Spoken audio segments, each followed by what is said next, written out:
नमस्कार. खारं वांग्याला खारं वांगं का म्हणायचे हा प्रश्न पडला होता मला.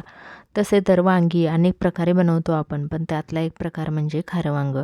तर तुम्हाला माहीत आहे का की खारं वांगंच का म्हणायचं ते?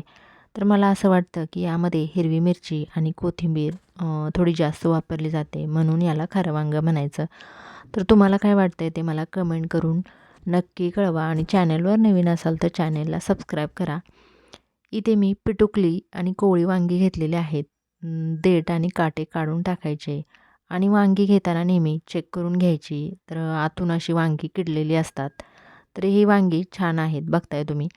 एकदम कोवळी आणि पिटुकली आहेत.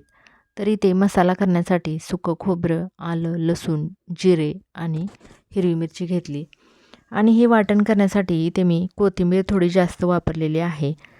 तर चमचमीत आणि खमंग अशी ही खारी वांगी तयार होतात.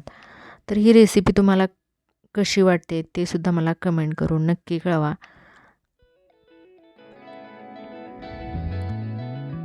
तर मिक्सरमध्ये हे वाटण करून घ्यायचं आहे आणि ते तेल गरम करून घेतलं. त्यामध्ये मोहरीची फोडणी घातली आणि वांगी सुरुवातीला तेलामध्ये फ्राय करून घेणार आहे.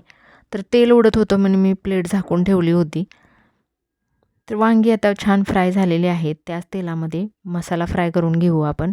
तर त्यामध्ये अर्धा चमचा गरम मसाला, घरगुती चटणी 1 चमचा घातलेली आहे. तर तेल सुटेपर्यंत हा मसाला आणि चटणी आपण भाजून घेऊ. यामध्येच 2 चमचे भाजलेल्या शेंगदाण्याचं कूट घातलेलं आहे. तर छान मसाला आता फ्राय झालेला आहे. त्यामध्येच वांगी घालायची आहेत आणि इथे मी गरम पाणी वापरलेलं आहे वांगी शिजवण्यासाठी.